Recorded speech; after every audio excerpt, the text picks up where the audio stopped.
नमस्कार. Ayurveda for all मध्ये मी doctor Sheetal Lomte आपले स्वागत करते.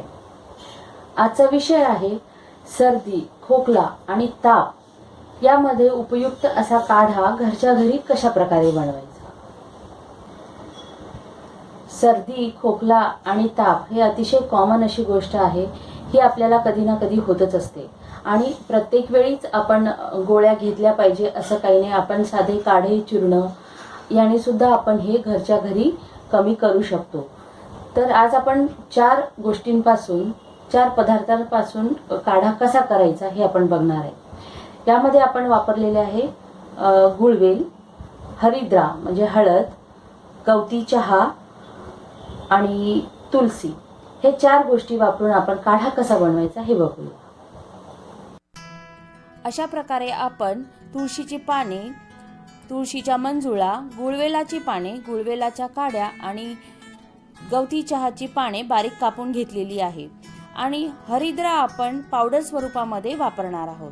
एका पातेल्यामध्ये ही सर्व पाने घेऊन 1 ग्लासभर पाणी त्यामध्ये टाकावे आणि 1 चम्मच हरिद्रा पावडर त्यामध्ये टाकावे आणि हे उकळण्यास गॅसवर ठेवावे.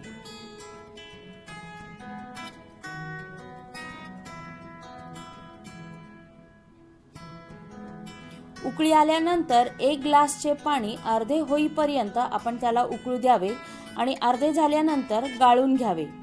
अशा प्रकारे आपला काढा पिण्यायोग्य असा तयार झालेला आहे.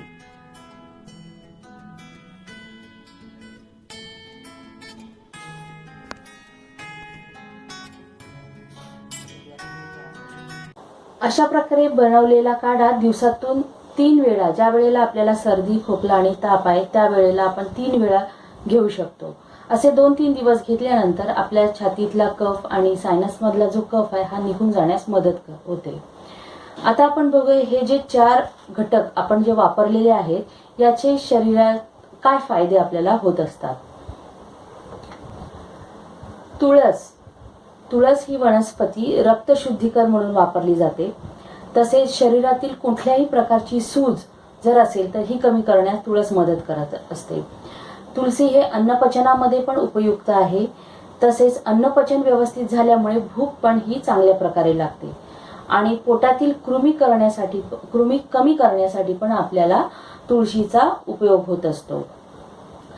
शरीरामध्ये कुठलाही ताप असेल, जुना किंवा नवीन ताप, हे कमी करण्यासाठी तुळस ही अतिशय उपयुक्त आहे. आणि सगळ्यात महत्त्वाचं म्हणजे श्वसन मार्गातील जे काही आजार आहेत, ज्यामध्ये सर्दी, खोकला, छातीमध्ये कफ साठून राहणे, यामध्ये तुळस ही अतिशय उपयुक्त आहे. म्हणून आपण या काढ्यामध्ये तुळस ही वापरलेली आहे. त्यानंतरचा घटक आहे गवती चहा. गवती चहाची पाने ही आपल्याला घाम आणणारी अशी आहे. यामुळे आपल्या शरीरामध्ये कुठल्याही प्रकारचा जर ताप असेल तर तो कमी होण्यास मदत होत असते. तसेच गवती चहा कफगण म्हणजे शरीरामध्ये कुठल्याही साठलेला जो कफ आहे हा कमी करण्यास मदत होत असते. म्हणून आपण या काढ्यामध्ये गवती चहा हे वापरलेला आहे.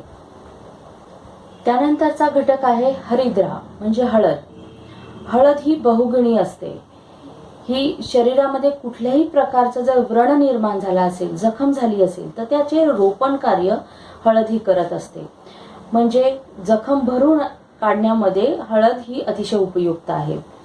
हळदीमुळे कुठल्याही प्रकारचं सूज ही कमी करण्यास मदत होत असते. हळद रक्तशुद्धीकर आहे, अन्न पचनासाठी उपयुक्त आहे, अन्नाला रुची उत्पन्न करणारी आहे. त्वचा रोगामध्ये विविध स्वरूपामध्ये हळदीचा हा उपयोग केला जातो आणि सर्वात महत्त्वाचं म्हणजे श्वसन मार्गावर हळदीचा अतिशय उपयोग होतो. श्वसन मार्गातील आजार जसे सर्दी, खोकला, छातीमध्ये कफ दाटणे, या सगळ्या याच्यावर हळद ही अतिशय उपयुक्त आहे. म्हणून आपण या काढ्यामध्ये हळदीचा उपयोग केलेला आहे. त्यानंतर आहे गुळवेल. गुळवेल ही ज्वरघ्न अशी आहे. म्हणजे शरीरामध्ये कोणत्याही प्रकारचा ताप, तो नवीन उत्पन्न झालेला असेल किंवा जीर्ण ताप असेल, जुना असेल ताप, हाडी ताप असेल, यामध्ये गुळवेल ही अतिशय उपयुक्त आहे. हिचं मुख्य कार्य ज्वरघ्न म्हणजे तापेला कमी करणं असं आहे. तसेच गुळवेल ही वनस्पती विविध आजारांवर, अनेक आजारांवर उपयुक्त आहे. याविषयीची माहिती तुम्हाला आधीच्या व्हिडिओमध्ये मी सांगितलेली आहे. तुम्ही आय बटन क्लिक करून ते तुम्ही बघू शकता. आणि आजच्या काळामध्ये गुळवेल ही वनस्पती आपण ताप कमी करण्याच्या दृष्टीने इथे वापरलेली आहे. तर आजचा हा सर्दी, खोकला, ताप यावरील उपयुक्त असा काढा तुम्हाला कसा वाटला हे मला कमेंटमध्ये लिहून नक्की पाठवा. आणि अशा प्रकारचे नवनवीन व्हिडिओ बघण्यासाठी आयुर्वेदा फॉर ऑल या चॅनलला सबस्क्राईब करा. धन्यवाद.